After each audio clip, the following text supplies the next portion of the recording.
Hi and welcome, I'm Andreas. My sister moved into a new house and she asked me if I could build a bed for my nephew, who's also my godson. And of course I accepted the challenge, but well, a challenge it has turned out to be. I invite you on this journey. It's a multi-part video and it's the biggest project that I've built so far. Lots of hurdles to overcome. Quite an interesting build with lots of interesting stuff for you to see. Let's get going, come on in.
So now I've cut these posts to width, but my saw blade didn't go all the way through, so here's a little bit left over, and on the other side as well. First I thought I'd just turn them around and give them a second pass, but I can't manage to do this accurately enough, so I'll risk cutting a notch in here actually, or some kind of groove or rabbet. So what I'd rather do is use my hand plane and plane this little ridge down, because even though it takes a little longer, it will be more accurate and I won't risk ruining the posts as they are at the moment.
Now I've marked the places where the mortises are going to go. Basically, these are the top and bottom pieces of the bed, and up here there's going to be a railing piece so that the child cannot fall out of the bed.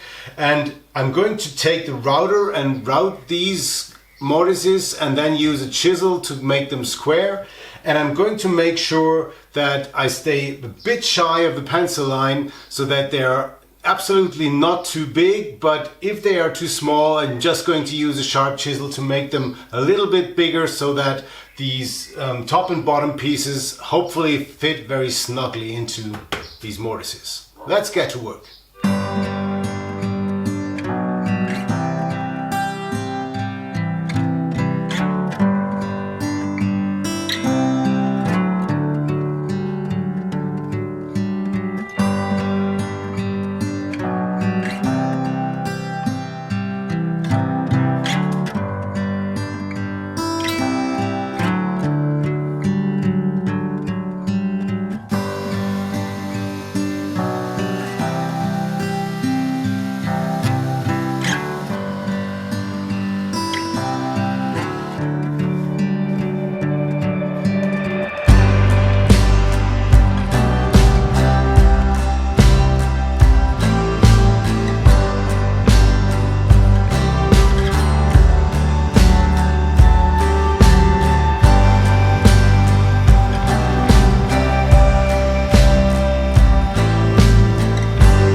mortises are just a tad too small, not wide enough.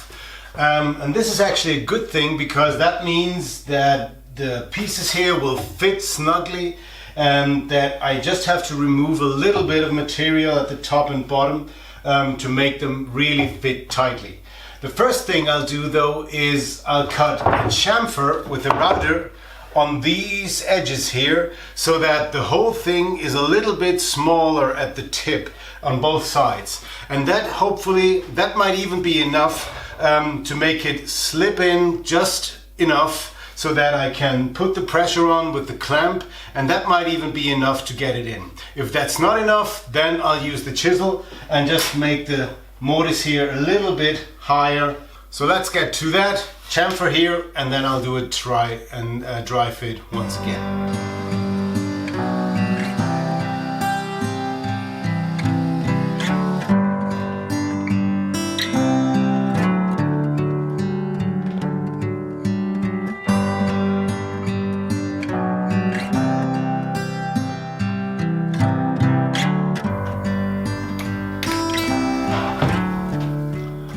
So this build has really been a challenge for me. I started it 4 months ago, and then a lot of life and a lot of work happened, and I had to abandon it for a while, and it was really hard to get back into it, because obviously this is going to be a piece of furniture and I want it to be really nice and exact, and well, and it's a challenge because it's 20 years since I've built a bed, and so I'm a bit out of practice. Anyway, so I'm going to make this mortise bigger, and then I'll do the test fit, and hopefully then the top and bottom pieces will go together nicely, and then I can go on for the rest of the build, which I'll hopefully finish in the next couple of days. This concludes part 1. I've made a lot of mistakes, well, a lot. I made a couple of mistakes. One really serious one, maybe you've noticed it in the beginning of the video. I'll talk about those and what I learned from them in the What I Learned video, which I'll link to just next to me here, either side, I don't know. So if you're interested in that, seeing my mistakes and what I learned from them so you can avoid them, make sure you watch that video. And apart from that, I'll see you in the next one, where I'll assemble this and bring in the all invisible hardware, which is going to hold this together. So the goal is not to have a single hardware piece visible on the outside of the bed. A lot of interesting stuff to come up. I hope I'll see you in the next video. Thanks a lot for watching. Subscribe if you haven't already, so you don't miss the next video. Bye bye. Thanks for watching, and see you then.